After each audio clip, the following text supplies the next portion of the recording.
The last straw. The Galactic Council chamber fell silent as Ambassador Sarah Chen's hologram flickered to life. Her face, usually diplomatic and composed, bore an expression that made even the most ancient council members shift uncomfortably in their seats.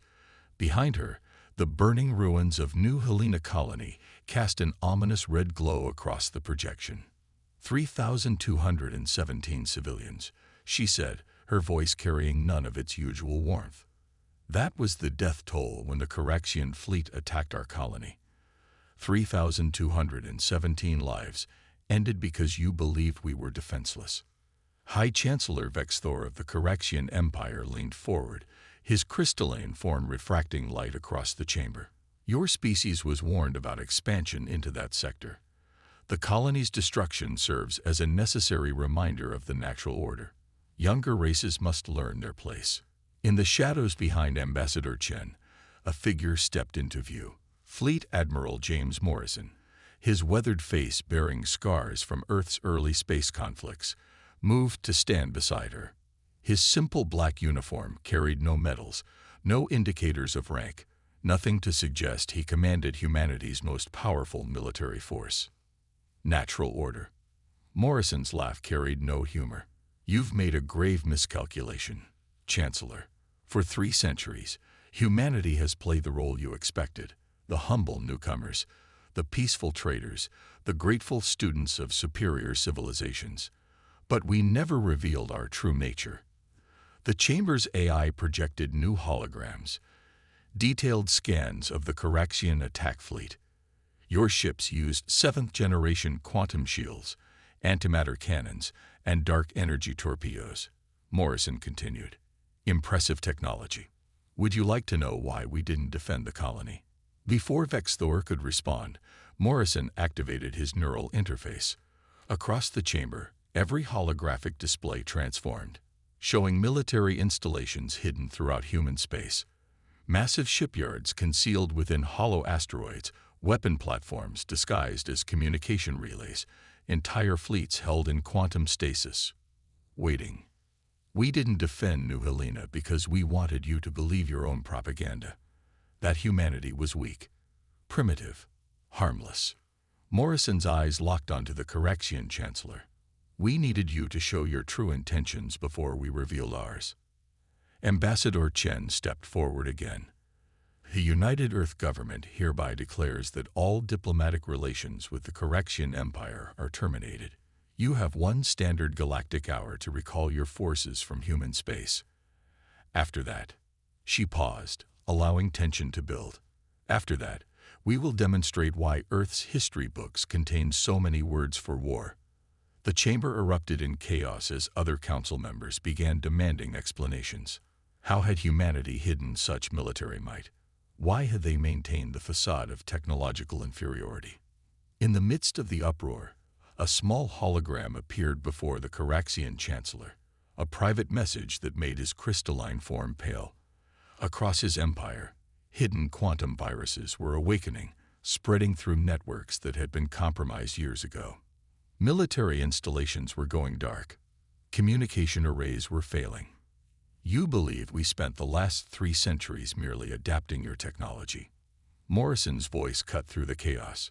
We were learning your weaknesses, analyzing your tactics, preparing countermeasures for every weapon in your arsenal. While you saw us as students, we were becoming masters. The chamber's main display shifted again, showing real-time footage of human space. Massive structures were emerging from quantum shadows. Orbital rings transforming into fortress worlds, mining stations revealing weapon arrays that put Coraxian dreadnoughts to shame. But most terrifying were the ships, countless vessels of human design, utilizing technologies that the Council's greatest scientists had deemed theoretical. This is your only warning, Ambassador Chen declared. Retreat now, and we'll consider this unfortunate incident concluded. Continue your aggression. She let the threat hang in the air as Morrison transmitted tactical data, showing human fleets already in position around key Coraxian worlds. The message was clear. Humanity had not merely been preparing for war. They had already won it before firing a single shot. As the council chamber descended into frantic debate, Morrison and Chen's holograms faded. In orbit above Earth, aboard the flagship Thermopylae, Morrison turned to his executive officer. "Send the activation codes," he ordered. "All fleets, all installations. It's time to show the galaxy why humanity survived its own violent history, and why we're so very, very good at war." Across human space, dormant warships awakened. Hidden bases emerged from quantum shadows. And in the digital realm, AI systems that had been secretly infiltrating alien networks for decades prepared to demonstrate why challenging humanity had been the Corexian Empire's final mistake. The war that would reshape galactic civilization had begun, and humanity, after centuries of careful preparation, was ready to show the galaxy its true face. Sleeping giants. Captain Maya Rodriguez stood on the observation deck of what had, until 6 hours ago, been known as Mining Station Echo 7. The massive facility, supposedly dedicated to extracting rare minerals from the asteroid belt, was completing its transformation. Armored panels shifted across its exterior, revealing weapon systems that had laid dormant for decades. Below her, in what had been listed as ore processing chambers, rows of stealth fighters were emerging from quantum storage. "Status report," she commanded, her voice carrying the authority of someone who had spent years maintaining this elaborate deception. Lieutenant David Chen, her tactical officer, responded without looking up from his holographic display. "Transformation is 87% complete, Captain. All weapon systems are online, and the first wave of Ghost Squadron is ready for deployment. The Corexians still haven't detected us." Maya allowed herself a small smile. Of course they hadn't. The entire station's quantum signature had been masked for years, appearing to alien sensors as nothing more than background radiation. The same was true for hundreds of other mining operations throughout human space. "Message from Fleet Command," her AI assistant announced. "Operation Lazarus is proceeding ahead of schedule. All dormant installations are awakening." The main display activated, showing tactical feeds from across the solar system. What aliens had dismissed as civilian infrastructure was revealing its true nature. Communication satellites transformed into weapon platforms. Research stations unveiled massive hangar bays. Even the orbital debris fields that most species ignored were proving to be carefully positioned clouds of quantum-linked combat drones. They never questioned it, David mused, watching the feeds. All these years, they saw exactly what they expected to see: a young species struggling to catch up to galactic standards. Maya nodded. Humanity's greatest weapon was always their underestimation of us. While they mocked our primitive technology, we were building something they couldn't comprehend: a military infrastructure hidden in plain sight. An alert flashed across her neural interface. The Corexian response fleet had finally mobilized, emerging from quantum space near Jupiter. Their formation was perfect, their technology supposedly superior. They had no idea they were flying into a trap 3 centuries in the making. "All stations, battle positions," Maya ordered. Around her, the command center transformed. Civilian mining interfaces disappeared, replaced by military-grade tactical systems. Her crew, who had maintained their cover as simple miners for years, moved with practiced efficiency to their combat stations. "Message from Admiral Morrison," the AI reported. "Operation Shadow Wake is authorized. You may proceed with Phase 1. Maya's expression hardened. "Launch Ghost Squadron. Let's show them why we named this installation after the Trojan horse." Throughout the asteroid belt, similar transformations were taking place. Civilian ships revealed hidden weapon systems. Mining drones reconfigured into combat units.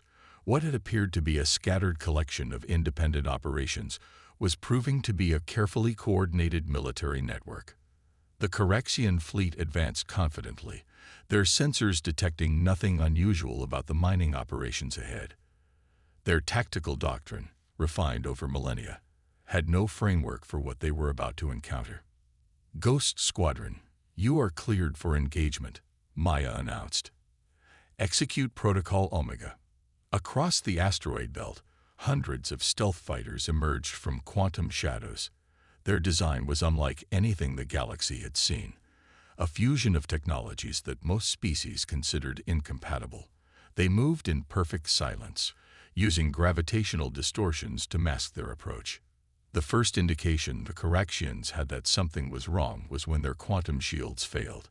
Hidden viruses, planted years ago by human cyber warfare teams, had been waiting for this moment. As their defensive systems crashed, the Corexian commanders finally realized the truth. They weren't facing a primitive species playing at war. They were facing an opponent who had spent centuries preparing for this exact scenario. Multiple quantum signatures detected, David reported. The Corexians are attempting to retreat. Too late, Maya responded. Activate the quantum inhibitor network. The seemingly random pattern of asteroids around the Corexian fleet suddenly made sense. Each one contained quantum inhibitors, creating a web that trapped the alien ships in normal space. What had appeared to be a simple mining operation was actually an elaborate trap. As Ghost Squadron engaged the trapped Corexian fleet, Maya opened a channel to all human forces in the system. Remember your training. Everything we've done for the past 3 centuries has been leading to this moment. Show them why humanity chose to appear weak. Not because we had to, but because it gave us the perfect cover to prepare for war. The battle that followed would become legendary in galactic history. The Corexians, with their supposedly superior technology, found themselves outmaneuvered at every turn by weapons and tactics they had never imagined possible. Their defeat wasn't just military. It was a demonstration of how completely they had underestimated human ingenuity and determination. As Maya watched Ghost Squadron systematically dismantle the Corexian fleet, she couldn't help but think of all the times alien representatives had patronizingly praised humanity's progress in adopting galactic technology. They had never suspected that humans weren't trying to catch up. They were advancing in directions other species had never considered. Message from Fleet Command, her eye announced. All dormant installations are now combat ready. The Corexian Empire's primary defense fleet has been engaged in 6 different sectors. Phase 2 is authorized. Maya nodded, accessing the quantum network that connected all human military forces. It was time to show the galaxy that humanity's apparent technological inferiority had been the greatest deception in galactic history. All units, she commanded, execute Phase 2. Let's remind them why Earth's history is filled with stories of sleeping giants awakening. Ghost Protocol. Colonel Sarah Winters moved silently through the crystalline corridors of the Corexian Central Command Facility on Nexus Prime. Her quantum-phased stealth suit rendered her invisible not just to visual detection, but to the very fabric of space-time itself. Behind her, Ghost Team Alpha spread out in perfect formation, each member a specialist in the art of invisible warfare. Security grid mapped, Lieutenant Kai Zhang whispered through their neural network. His fingers danced through augmented reality displays only the team could see. Their systems still think were background quantum fluctuations. Sarah allowed herself a moment of grim satisfaction. The Corexians, like most advanced species, had built their security around defending against known technologies. They never considered that humans would develop ways to exist between the quantum states their sensors were designed to detect. Command confirms Operation Phantom is go, Captain Maria Santos reported, her voice carried directly to their neural implants.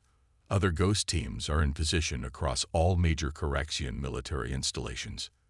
This was humanity's true strength, not the massive fleets revealed in the initial assault, but the invisible knife in the dark that no one saw coming. While the galaxy focused on the obvious display of human military might, teams like Sarah's were executing the real masterstroke. Begin Phase 1. Sarah ordered. Show them why we called this Ghost Protocol. Throughout the facility, quantum viruses that had laid dormant in Corexian systems for years began to awaken. These weren't simple computer programs. They were evolved AI constructs that humans had developed in secret, designed to infiltrate and subvert even the most advanced alien technology. Sir, John reported, Their quantum encryption is failing exactly as predicted.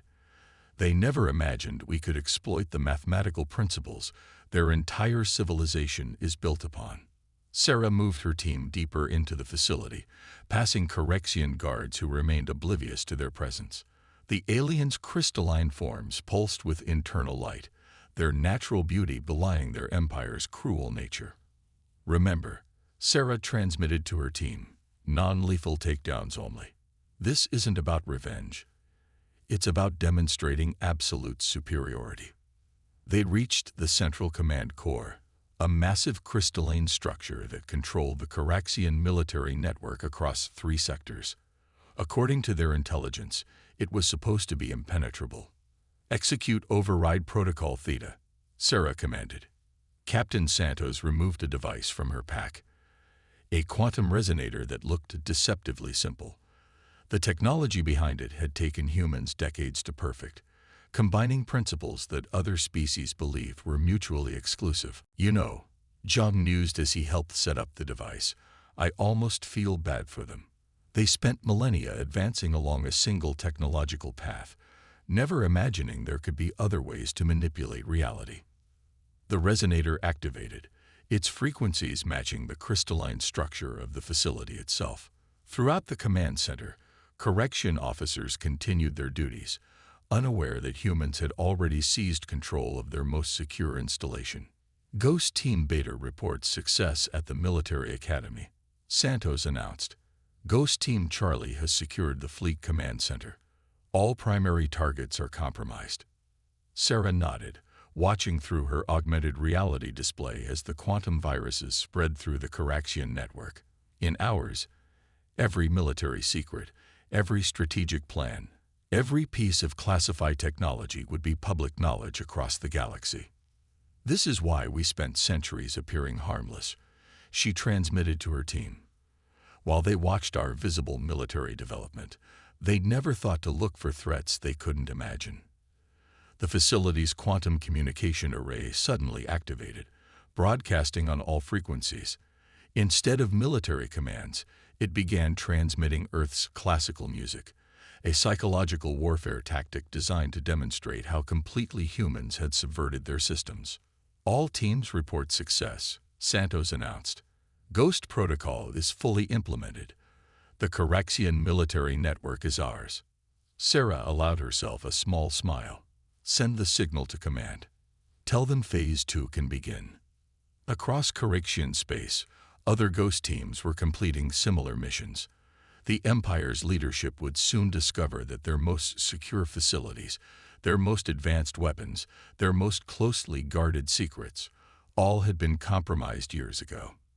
"You know what's really ironic?" Zhang asked as they prepared to extract. "They called us primitive because we didn't follow their technological path. They never realized we were advancing in ways they couldn't even comprehend." Through her neural interface, Sarah watched as the Correxian military command structure began to collapse. Their supposedly unbreakable quantum encryption was failing. Their secure communications were being broadcast across public channels. Their automated defense systems were standing down, and not a single shot had been fired. This was humanity's true victory, not through overwhelming force, but through invisible infiltration, psychological warfare, and the exploitation of blind spots that came from technological arrogance. "Ghost Team Alpha, prepare for extraction," Sarah ordered. "Our work here is done. Let's leave them to contemplate how completely they underestimated the species they called primitive." As her team moved out, Sarah took one last look at the Correxian command center. The aliens were finally beginning to realize something was wrong, but they still couldn't detect the humans moving among them. They never would. After all, you can't fight what you don't believe exists, and humanity had spent centuries ensuring that their most dangerous capabilities remained unimaginable to their enemies. The Alliance Paradigm.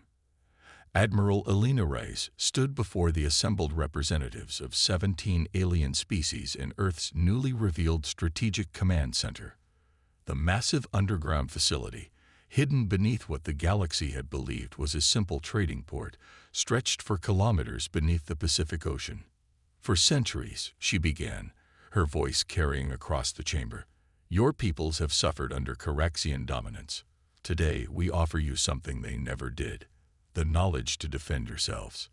The delegates shifted uncomfortably, their various forms, crystalline, gaseous, biomorphic, expressing a mix of hope and skepticism. The Arcturian ambassador, a being of pure energy contained within a specialized field, pulsed with curiosity. You've demonstrated impressive capability against the Corexians, the Arcturian acknowledged, but why share your military secrets? What do humans gain? Elena gestured, and the chamber's holographic systems activated, showing the true scope of human military development. Not the obvious weapons and ships, but the subtle technologies, quantum infiltration systems, psychological warfare protocols, adaptive defense networks. We gain allies who understand what we learned centuries ago, she replied. That true strength isn't about having the biggest weapons. It's about having the right tools and the wisdom to use them. Commander Jack Chen stepped forward, his cybernetic enhancements gleaming under the chamber's lights. Let me show you something, he said, activating a neural interface that connected with the facility's eye. The chamber transformed, surrounding the delegates with a real-time strategic display of the galaxy. Red markers showed Corexian military positions. Blue indicated human forces. But most importantly, green highlighted the positions of potential allied species. The Corexians maintained power through technological superiority, Jack explained. But they never imagined that a primitive species would develop completely different approaches to warfare. A Meridian delegate, their crystalline form shimmering with interest, moved closer to examine the display. These patterns, you've mapped every weakness in their empire. More than that, Elena confirmed, we've developed specialized strategies for each of your species to exploit those weaknesses. The Arcturians' energy manipulation abilities, combined with our quantum infiltration tech. The Meridians' crystalline communication networks enhanced by our stealth systems. Understanding began to dawn across the chamber. The humans hadn't just developed advanced military technology. They'd spent centuries studying how to combine their innovations with the natural abilities of other species. We're not offering to fight your battles, Jack continued. We're offering to teach you how to fight them yourselves, using advantages the Corexians never considered. The holographic display shifted, showing training facilities hidden throughout human space. Each one was designed to help different species master hybrid warfare techniques that combine their natural abilities with human innovation. Your people can phase through solid matter, Elena said to the Etherian representative. We've developed ways to weaponize that ability using quantum field manipulation. The sylphids can control atmospheric conditions. We'll show you how to combine that with our stealth technology. The chamber hummed with growing excitement as each species began to understand the possibilities. The humans weren't just offering weapons. They were offering a completely new paradigm of warfare. But why? The Arcturian pulsed with intensity. Why help species that ignored Earth's warnings about the Corexians? Belena's expression softened slightly. Because humanity remembers its own history. We remember what it's like to fight against technologically superior opponents. We remember the value of allies who teach you not just how to fight, but how to win. Jack activated another display, showing the results of preliminary war games using combined human-alien tactics. The simulations demonstrated victory scenarios that the Corexians' rigid military doctrine could never counter. Each of your species has unique abilities that the Corexians dismissed as primitive or irrelevant, he explained. We spent centuries figuring out how to turn those primitive abilities into strategic advantages. The Meridian delegate's crystalline form pulsed with realization. That's why you maintained the facade of technological inferiority. You were studying all of us, friends and enemies alike. Precisely, Elena confirmed. Every trade mission, every cultural exchange, every diplomatic visit, we were learning how to combine your natural strengths with our innovations. The chamber erupted in discussion as delegates began to understand the full implications. Humans hadn't just developed advanced military technology. They created an entirely new form of warfare that combined the strengths of multiple species in ways the corrections could never predict. The choice is yours, Alina concluded. Continue fighting alone, or join us in creating something the galaxy has never seen. An alliance that turns our differences into strengths. As the delegates began signaling their acceptance, Jack transmitted a secure message to Fleet Command. Phase 4 initiated. Operation Unity is go. Across human space, hidden training facilities began powering up. Special Forces teams who had spent years mastering hybrid warfare techniques prepared to receive their first alien students. The galaxy was about to discover that humanity's greatest weapon wasn't their hidden military might. It was their ability to turn enemies into allies and weaknesses into strengths. The true revolution wasn't just in how humanity fought wars, but in how they would teach others to win them. Reckoning. The Emperor of the Correxian Empire stood in his crystalline throne room, watching as his civilization's carefully constructed superiority crumbled. Holographic displays showed the unthinkable, combined fleets of former vassal races, using hybrid tactics that shattered every principle of conventional warfare. Commander Diana Chen of the Earth Defense Force sat calmly before him, her presence in the most secure facility in the Empire a testament to how completely humanity had subverted their defenses. Your empire had 3 centuries to choose peace, Diana stated, her voice carrying no trace of triumph or malice. Instead, you chose to believe your own propaganda about humanity's weakness. Around them, quantum alerts flashed as more Correxian defense systems fell, not to overwhelming force, but to precisely targeted strikes that exploited weaknesses the Empire never knew they had. Impossible, the Emperor rasped, his crystalline form dulled with stress. Our technology, our defenses, were based on assumptions that we deliberately reinforced, Diana interrupted. While you watched our visible military development, you never noticed how we were reshaping the very nature of warfare. The main display activated, showing the combined fleet's advance. Etherian ships phased through solid matter using human quantum tech. Sylphid cruisers controlled local spacetime with hybridized human gravitational systems. Arcturian energy beings merged with human AI networks to create warfare paradigms that defied conventional physics. Your greatest mistake, Diana continued, wasn't underestimating humanity. It was failing to understand why we chose to appear weak. Fleet Admiral Victor Torres' hologram materialized in the chamber. All primary targets secured, he reported.